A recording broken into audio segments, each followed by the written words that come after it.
Hey guys, welcome back to Instructors for Humanity. I really don't want anything. The YouTube algorithm says, girl, you need to be putting up more videos, so here I am. Where am I? I'm at the park. I mean, like hiking trail, but I'm just like chillaxing right now. But I just wanted to say hi. That's it. And to say I love you guys. I really do. I really, really, really do. Some people say they love you, like when sometimes people just throw that word around, but when I say it, I actually mean it. It's weird. I have this weird thing that I picked up from my mom. Like we cannot like hate. Now there's many people that I dislike and that I don't mess with, but I love them. Like there's literally no one on earth like that I could ever hate. It's just not in my DNA, I guess. So when I say that I love you, I really love you. I may not like you, I may not mess with you, girl. I may not mess with you, but I love you. I do. So I just wanted to say that. Guys, I'm gonna be doing a lot more videos. I have a lot of teachings, but I haven't just like put them together yet. It's crazy, kind of like teachings on the soul and teaching on how source creates and so many things that are like deeper. But this is just like a chit chat. I spoke to my brother the other day and he was like, you need to be more relatable. You need to talk to the average man. You need to talk to the people in the hood who ain't got no hope. And then I really thought about it and I was like, I really couldn't figure out how to be less like me. Like how to, because me, when I get on here, I just say what I need to say. It comes out how it needs to come out, girl. But like, I just thought that was crazy. I was like, oh, how do I make myself normal? I don't know. And you know, that's when I told him, I was like, look, I'm not on YouTube for no money. I don't need nothing from nobody. I'm just here because this is me. I'm just showing up as I am. So many times in life we have to dumb ourselves down. Like I'm not doing that no more. I did that my whole life. This is me. If you don't understand these teachings, then this channel is not for you, and that's okay. Maybe it's not for you right now. Maybe 10, 20, 30, 40 years it might be for you. But like I said, I can put on some makeup and kind of pop it up a little bit and dumb myself down, but I can't water down these messages, girl. I don't know what to say. I can't water them down. I'm just here. I'm like chillaxing. I got my feet kicked all the way up because I'm like outside. Did I show y'all my crusty toes? I hope not. No, they ain't like crusty for real, but they have walked a lot of miles. They really have. You guys have no idea the things that I've been through in my life. Because I don't, thank God, I don't wear what I've been through on the outside of me. But I'm a gangster. No joke. I've been through a lot, but I wouldn't change anything. My journey wouldn't change anything. Should I tell y'all about, let me tell you just some stories, because y'all got to get to know me a little bit more. Okay, so did I tell y'all about the time I was homeless and I was pissing in a cup? No. Seriously, that's like literally like one of the first videos I did. I can't remember. No, it was just like, you know, LA, my LA days. I lived in LA for like 14 years. You know, everybody goes to LA with all of these dreams and whatnot. Well, I was one of those people, but you know, I was actually able to stick it out, and I actually did, you know, make it on what I came there for. I've had many lives, guys. I had many lives. Starting off when I was like 18, you know, I was in like singing groups and whatnot, and I was, you know, I had like fans and everything. I used to do shows in Hollywood, like at all these like famous venues and things like that, and I was a songwriter. I have some songs on some TV shows, and you know, we had some weird manager, me and my best friend. Hey Dana. Yeah, we were a songwriting team. I can write. I could write some hits now. Don't trip. I can really write. But then, I went to school for film and television producing, and then, as you guys know, I did produce in television. I used to work at CBS. I used to work on different television shows, but the most famous, you guys know, is Judge Judy. I worked at Judge Joe Brown's show as well, and did a lot of music videos and pilots and the Nancy Grace show and a few other things, and just a lot. I don't even remember. But yeah, but the time in between there, yeah, like one time I had to stay in my rehearsing studio, and there was like literally, well, there was a bathroom there, guys, but like, I don't know, it was like a little crackheadish, it was a little crackheadish. So once I got in that piece, in that rehearsing studio, I was like, nah, I ain't going out in that hallway. I'm just gonna piss right here in my cup, girl. No, but it all worked out. It all worked out in the end. So guys, if you got dreams, don't let nobody derail you from those dreams. Just be honest though about who you are, and if you're actually going to put in the work, and if you actually, have the talent to do what you want to do. But that's that. But my LA days they were wonderful, guys.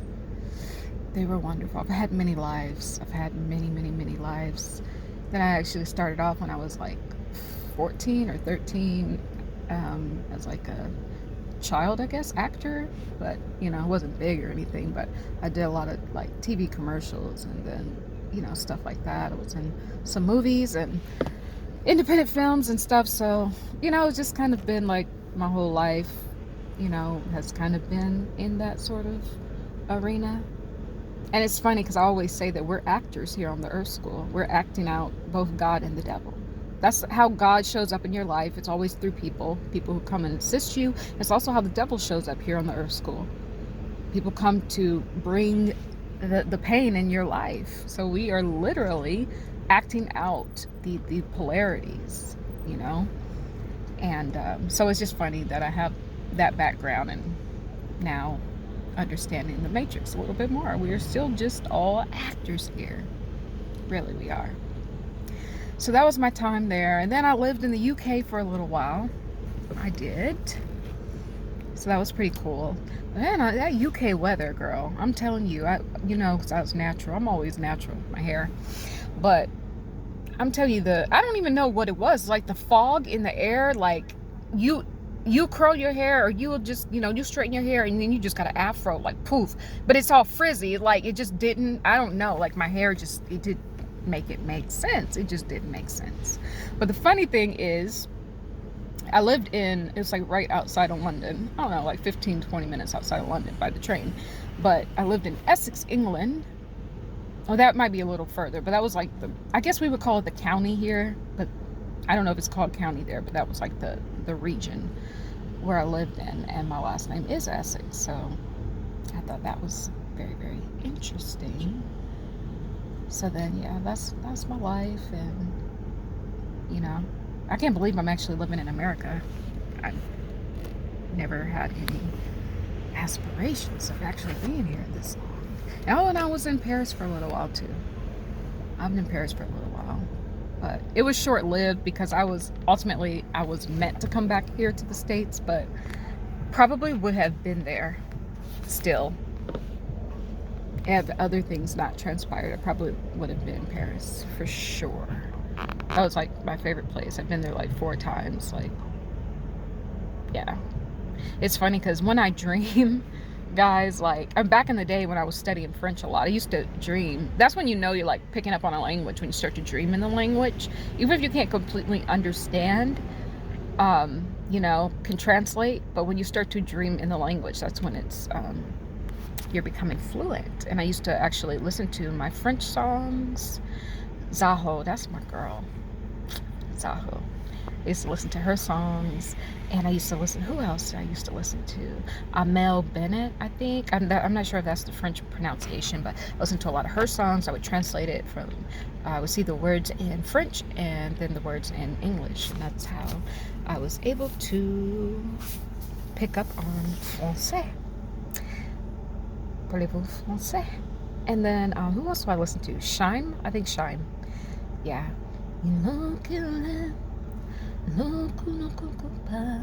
C'est l'un sous la main, on ne restera. Je ne sais pas, je ne sais plus. Yeah, that was a beautiful song.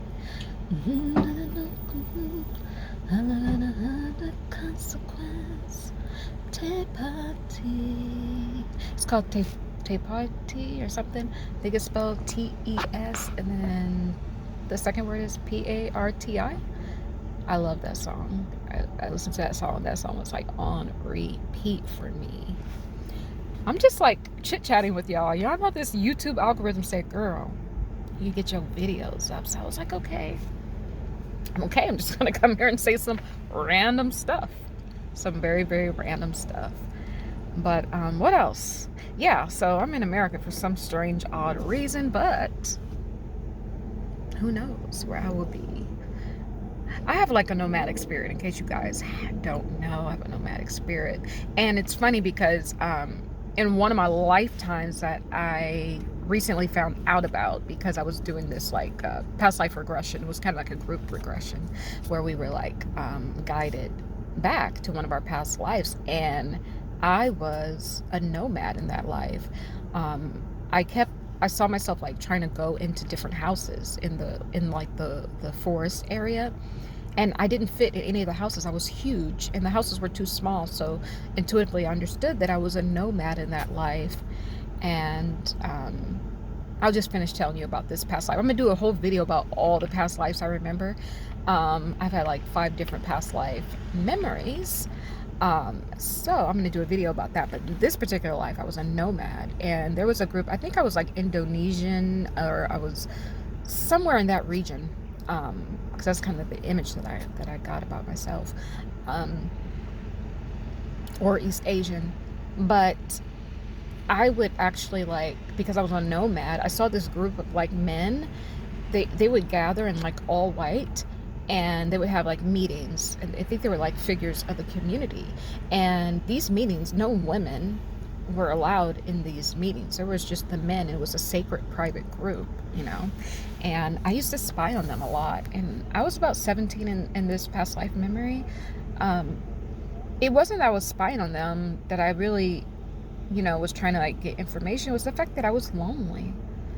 You know, I was on my own. I didn't have a home. I was a wanderer, a nomad, and it made me feel like part of a group, even though I wasn't actually part of the group. But just seeing a group of people gather and the love and the communion, I guess I really wanted that. So I would like spy in on their meetings. And then in this past life memory, one of the guys caught me, came up from behind and slit my throat. And that's how I died in that lifetime. But the funny thing is, like, when I was experiencing that memory, the way this man cut my throat, it was clean, y'all. It was clean. I was like, I didn't feel the emotion of like dying, but like the way he did it, it was even honorable. It was clean. It was like dead. You know, it was like literally did not hurt. It wasn't like a torture or anything. It was like how you would kill an animal, like with integrity, to kill it, you know, because there is a righteous way to kill. Source did tell me that, you know, like you hunt, you give thanks for it, you know, you pray on it, you have gratitude when you know, when you kill an animal to eat it. So that dispels all this stuff about you have to be vegans to be divine. It's not true, because there is a righteous way to kill. There is. But he killed, yeah, that was a righteous. He cut my throat, but it was right. It was clean. It literally was clean, and that's how I died in that lifetime. But the funny part is that I saw them at my burial, because keep in mind I was nomadic, but these were a group of like holy men. So they did hold a burial for me. But get this, I saw them walk up to like where my body was, and people took turns spitting on me.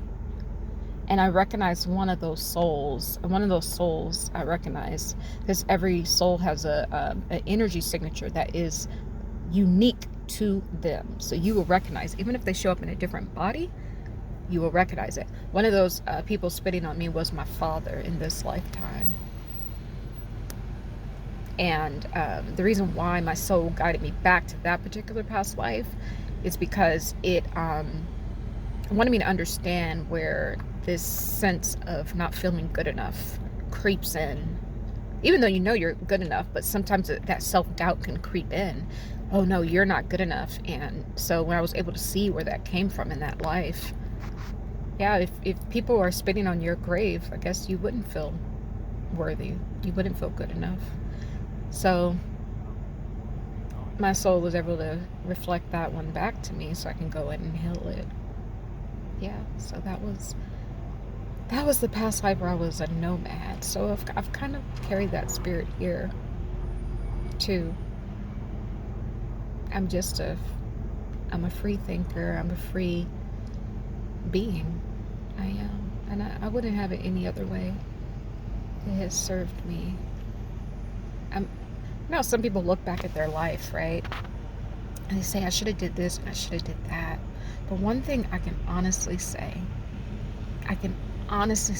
to myself wholeheartedly is that I lived the life I wanted to live. I accomplished the things that I wanted to accomplish. I don't have a lot of money, but guys, I am rich in experiences. I've been so many different things that I wanted to do. I've been a musician, I've been a songwriter, I've been a television producer, I've been an actor. Now I'm a spiritual healer and teacher. Who knows where I will ascend to next? But that's why that nomadic spirit has helped me be able to be agile and to be able to morph into many things. And I just want you guys to take a little bit of that lesson that I learned. Just be agile. You can change. If you want to have another experience, this is it, guys. Even though you're going to have a million more lifetimes, but I'm saying this one lifetime, make it count. Don't be afraid to change. You're here to experience. All this experience, it goes into your Akashic records, and you're going to take it in the next life. You don't have to be a millionaire in every lifetime. It's not even about that. I'm more rich than someone who has millions. I'm rich in experiences. I lived the life I wanted to live. I'm completely happy and satisfied. And I can honestly say that I do not have any regrets. I have things that I would have liked to happen in this lifetime, but guess what, baby? It ain't over. It ain't over. And if it doesn't happen, I'm still okay, because I know that there's no such thing as time. Then I'm probably experiencing that on another timeline or in another life that I've already had. So either way, you're going to have the experiences. You don't have to have them all right now. You just need to be present in the ones that you are having. Just be present, and above all, give thanks and gratitude for your journey. All of our journeys are uniquely dedicated to us and our entire soul's journey. Even the pain, guys, is beautiful. Even the pain, you learn so much about yourself through the pain. And it makes the beauty and the joy and the sweetness of life that much sweeter. It really does. I could keep going on and on. I got many more stories about my life. My many lives in one. But for now, I'm going to leave it right here. Ha ha! YouTube algorithm, how you like me now, girl? How you like me now? Bye, guys. I love you. The stars and the moon, they love you too. And the sun. Love is the way. Forgiveness, it is the key. And truth is the absolute light that will always, always guide us home. Be well. Color off the page, guys. Color off the page.